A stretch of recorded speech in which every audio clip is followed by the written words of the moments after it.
Bit of a different episode this week, Angie. Yeah, we've sort of gone a bit rogue. We've gone we? rogue. Yeah. We were let off the leash yesterday, which was Thursday. You'll be listening to this on the Wednesday, but Thursday last week, we were let off the leash by Martin to go to the podcast show. Dangerous. Very dangerous. I think he's learnt that now, listening to what we've put together for our content for this week. So we went to the podcast show. We did. What I'm going to say is it was mad. Do you know what? I felt like, first of all, I felt like it was a really good size. Oh, like, brilliant. You know, like sometimes you go to those sort of, I don't know. Ideal Home Exhibition. Yeah, those sort of things.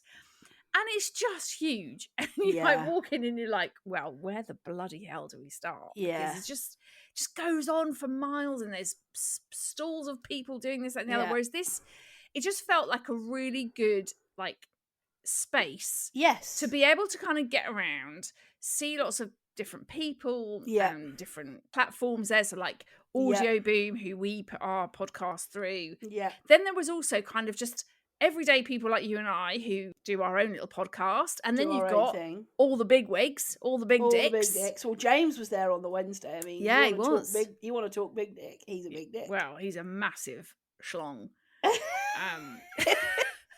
The thing that I took away the most, that I got most excited about, was this company called Podlife. Right. And Podlife do live podcast events. Mm-hmm. And we spied them, didn't we, Pats? We're like, right, straight over. We chatted to Theo, yeah, who was lovely. He's one of the founders and one of the CEOs, and he gave us some really good time, actually. And we are now in the process of working with Podlife to bring another Finding the Funny live. Can I get a whoop whoop? Whoop whoop. Mum's here. Mum just did a whoop whoop. Well done, Marks. Right on cue. Marks is giving it whoop whoop in the background. And they were great, weren't they? And I think for a takeaway for us, because it's really difficult with a audience our size, which isn't tiny but obviously isn't massive. It's kind of like mid-range to know where you and you just end up going, oh well, we're not shag married annoyed, we can't fill the O2, we just won't do a live event. Yeah. But I think although our audience is small, they're really engaged, and I think although our audience is small, Pats, they're the best fucking audience in the world. Oh my god, exactly. They're way better than any other audience. Yes. But I think there is a appetite, as it were, for us to do something else live. Yeah. So I feel like that was a really great takeaway for us. It was. I also think, like, for me, what I thought was amazing was where podcasting is going. So all this stuff around like AI and, how are we what are podcasts going to look like when we've got driverless cars? Is somebody going to have cloned our banter? Exactly. Let's hope not, because it's a bit shit. Mum is absolutely chipping in here. Mum, do you want a mic? I'm just chipping in the background. That's not possible. Impossible. That's not possible to do your banter. Anyway, she's getting right involved. Sat here on her phone playing Candy Crush. Absolutely loving it. Candy Crush. Yeah, so I think that was really amazing, wasn't it? Like, where are podcasts going to be in like 10, 20 years time? What are they going to look like? How are they, So I think as well, just the variety of people that were there. Like, sometimes you go to these events and you just think, oh my gosh, like we're a small fish in a big ocean of podcasting. Yes. But there were so many other small fish there. Yeah. Which actually just makes you kind of go, okay, there are loads of people doing this stuff. Yeah. And there were two guys I sat with whilst I was waiting for you because you were late. And I was chatting away to them. One of them is a composer. Oh, so he kind of does. I actually did tell him that we actually do our own jingles. Oh, did you? FGM. Yeah, nice. I said, to be honest with you, Colin, I'm sure what you do is great, but we do our own. I sing them, I make them up, I come up with it. Tricky comes in, puts in some flashy bits and bobs here and there, bit of keyboard, bit of guitar. I think what would have been better is if you'd have said, "I'm a composer too, Colin." I should have. You said missed a that, trick there. shouldn't I? You missed a trick there, because really you are, and anybody who disagrees with that is wrong. I'll smash their bloody faces in. That's what I'll do. Yeah. So it was just a really great. It was a really great day, Pat, and it was just nice to hang out. Us. And we had massive japes. Mega japes. We just japed all day. It was like we were doing one long podcast record. So this week's episode is going to sound slightly different, guys. It's going to be a bit choppy. The sound might be slightly different. It's very raw. It's us coming to you it's very fresh and very raw. So been in the car for about half an hour, and Ange had the brilliant brainwave of let's just record this conversation of us having a little chit chat. And we deep dived very quickly into a controversial topic. And the first thing you're going to hear us talk about is Ozempic.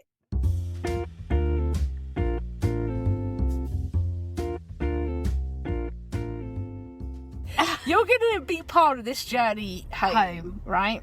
And already in half an hour we've been in the car, Patty has had to change lanes, I reckon 7 or 8 times, and we're going along and she goes, I'm in the wrong lane, I've got to get in that lane. I spend my life going, shit, I'm in the wrong lane. Honestly, whenever I'm driving on it, oh God, I need to be over there, I'm going to have to go around the roundabout again. We had to do that. In my life, just going, oh God, I'm going to have to go round again. Because I'm in the wrong lane. Moving over is too tricky. I really wish people could see you. I really. Because Patty has her seat so far back, right? She's literally horizontal. And then if she has to look to her right or left, she has to literally hoik herself up. You need to have a hoist in your car. I really need a poo. This laughter is not great on the ring. On the ring still. On the ringer. On the ringer. Right, am I going down here? Yes. I'm going down. Well, to your room. This episode is chaotic. Absolutely chaotic. Well, this is cool. It's actually called Weltjero. It's spelled W-E-L-T-J-E. Weltjer. Yeah, so I have to hoist myself forward. Oh my God! It's honestly, yeah, it's such a shame. Do you can't see this? Oh wow! We saw some bloke jump over a wall. Oh, I think he might have nipped something in there. He looked like a painter and decorator, but I think he's just. Should I tell you for why? It's because I've lost quite a lot of weight now. Well, move your chair. So I could now move this back bit up. There we go. There you go. But before, my tummy was too big. Right. But now, that's very upright. That is very... Yeah, but this is not easier. That is engaging the core. Well, there you go, see? Getting your steps in. Engaging the core. Reduction of tummy. Yeah, I mean, that's because the gap between my stomach and the steering wheel... I mean, this could be your weight measurement. Yeah, I mean, it has been, because I couldn't see my feet. No. Yeah. Yes, Patty. Fat Patty is no more. You could call me Fat No More Pat. Like Governor Stacey. Yes, I am Fatty No More Patty. I mean, you still are fat.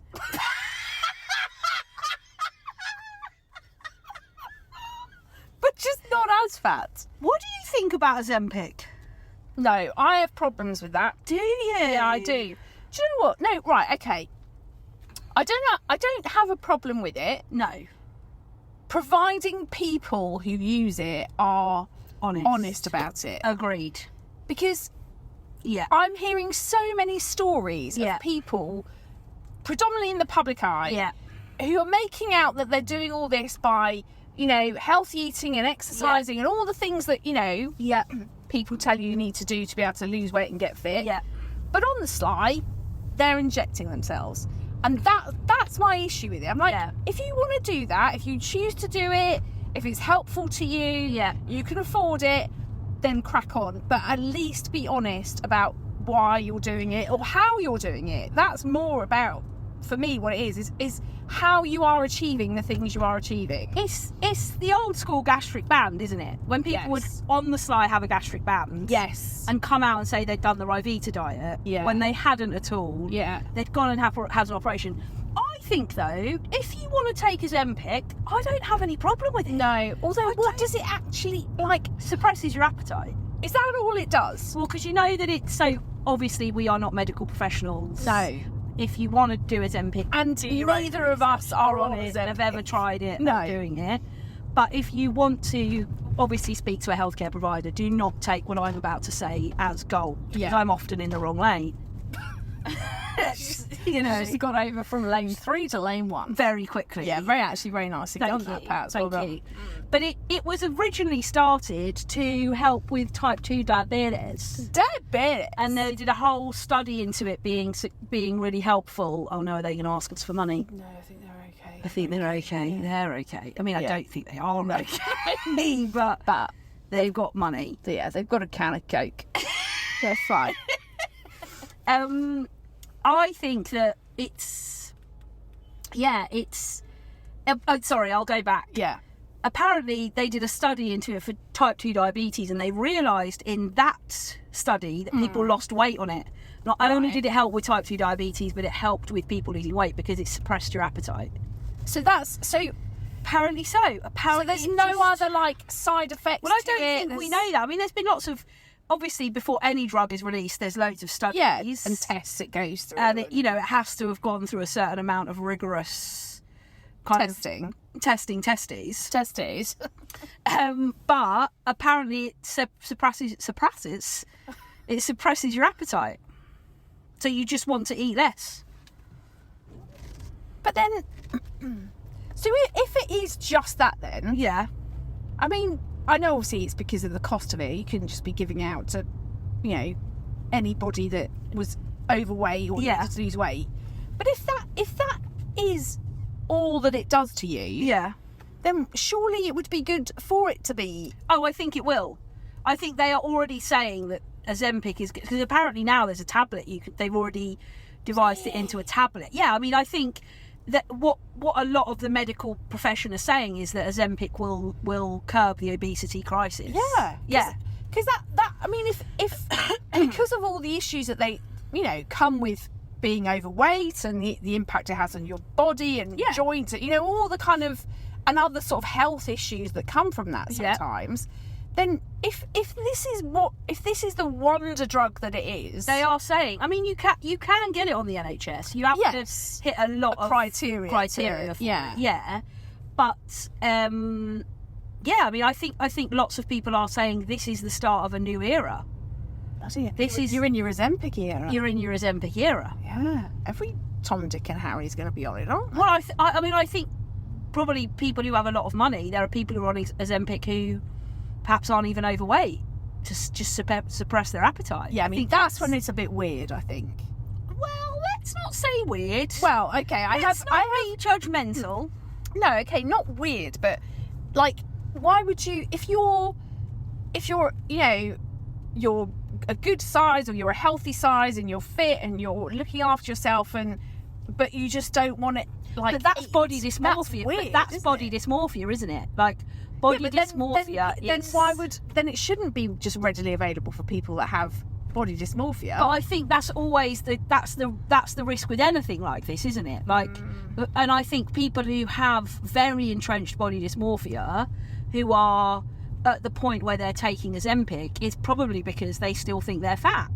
They look in the mirror and they don't see what the rest of the world does. So they've got to be able to some way, and that is the whole thing about. I mean, we're getting into eating disorders and stuff now, which is obviously something that we don't know anything about. But I think that is the very thing that happens when stuff like this becomes available. It's got both good and bad, or good and challenging stuff to it, hasn't it? And that you have to constantly weigh it up.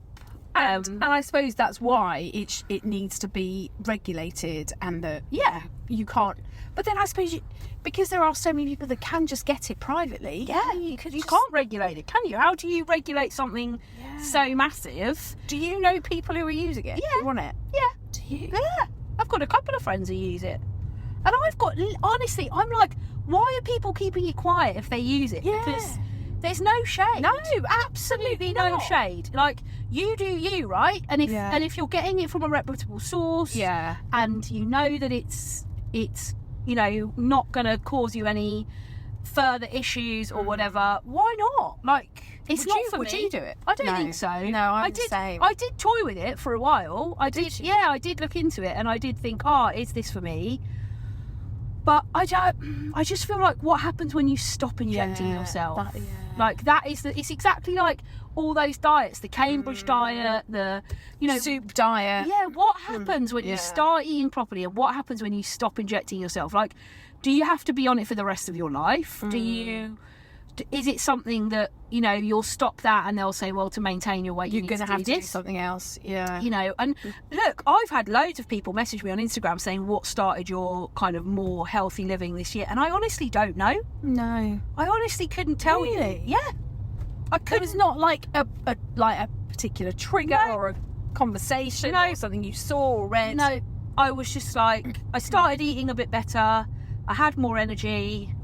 I thought, now I've got more energy, I might want to move a bit more. I don't want to nap in the evening as much. I don't want to go to sleep as early. I've got a bit more energy. And then, before you know it, you start seeing your body change. You've got more space between your steering wheel and your tummy. And you go, oh, okay. Oh, shit. Yeah, wow, this stuff works. I can see my feet.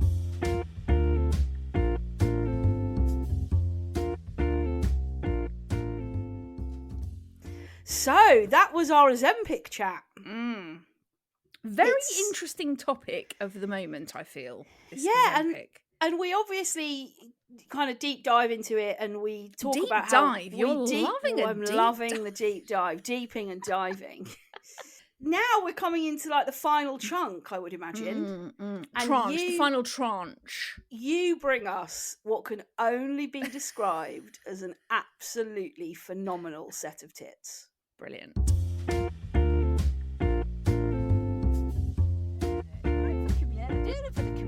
it for the community. Have you got anything that's been getting on your tits? You haven't, have you? Really? No. You've got no tits. I've got no tits, and I can't even check my notes because I'm recording on the phone. I can't even see if we wrote anything down.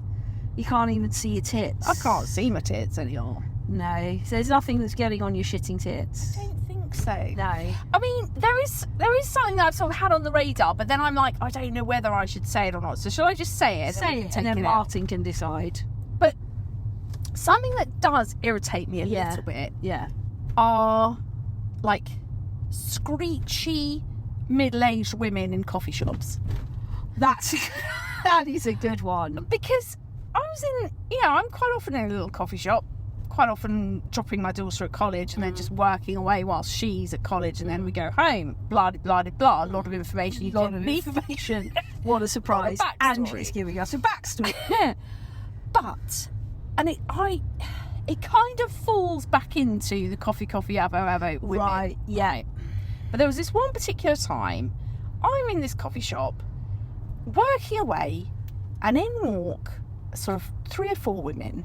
Right. And this is how... So I think there were 2 women in there. In you come. Okay, we're just letting another driver in. Oh, he didn't want to come in. Here he comes. He's coming over there. There he comes now. He couldn't believe it. He's like that. Shh, I've got a patty. I've got a patty behind me. I've got a patty on my back.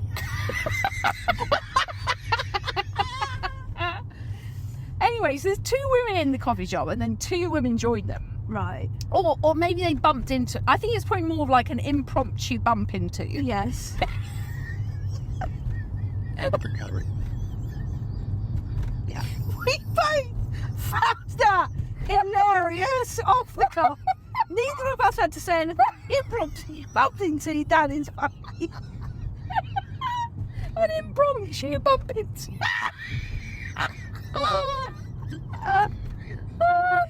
It's not even that funny. It's not, but Anyway, both laugh. It was an impromptu bump into, and they come in, right? Yeah. And this woman, I'm not exaggerating, right? Yeah. She comes in.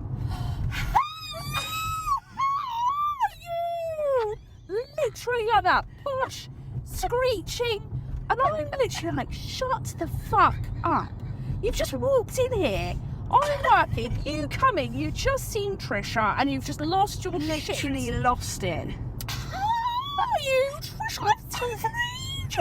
All of that shit, and and the amount of times since then I've seen the same sort of women screechy with the screechy. That is a good one, because I think it's not just coffee shops.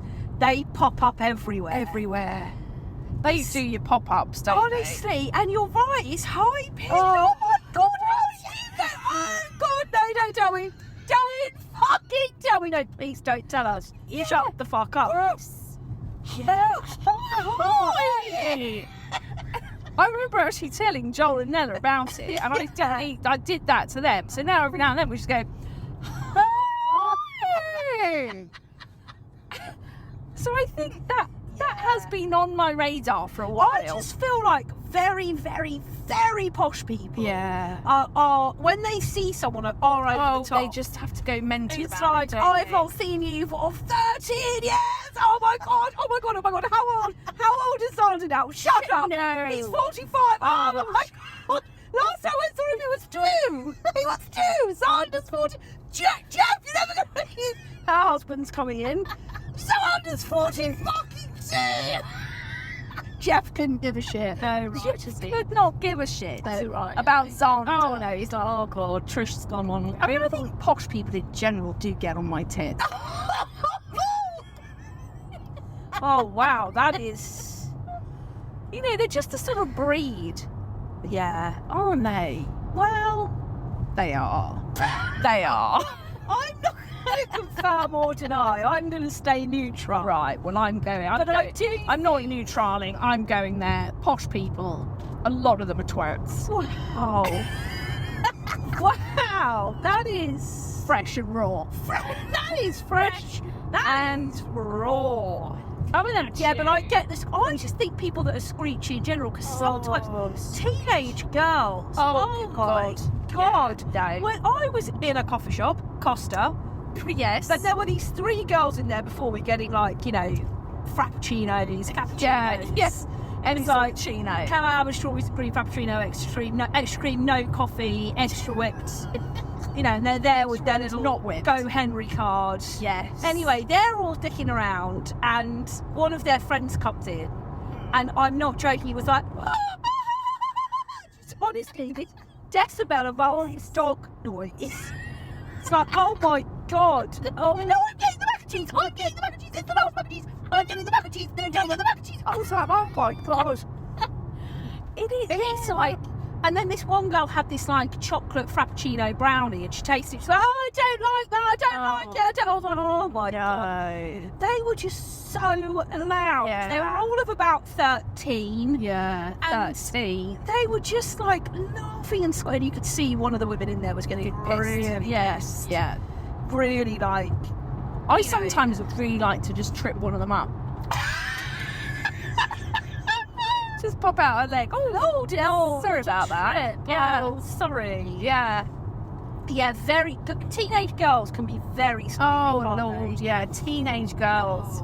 And then their mothers. Yeah. Oh, it just... A teenage girl with a posh mum is like the epitome of screech. Oh, screech-tastic. Screech-tastic. Yeah. Screech from Saved by the Bell.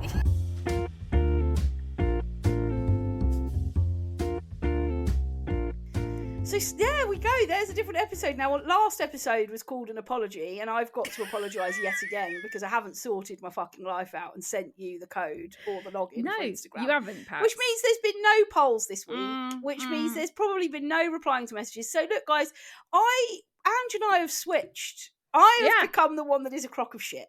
Yeah, there we go. She is now the crock of shit. I am going to do it right now, and I'm going to put the polls up, and then we'll bring the polls in a couple of weeks. Yes, we should. And I tell you what, gang, you'll know when I have got access to the Finding Funny, because your messages will be responded to.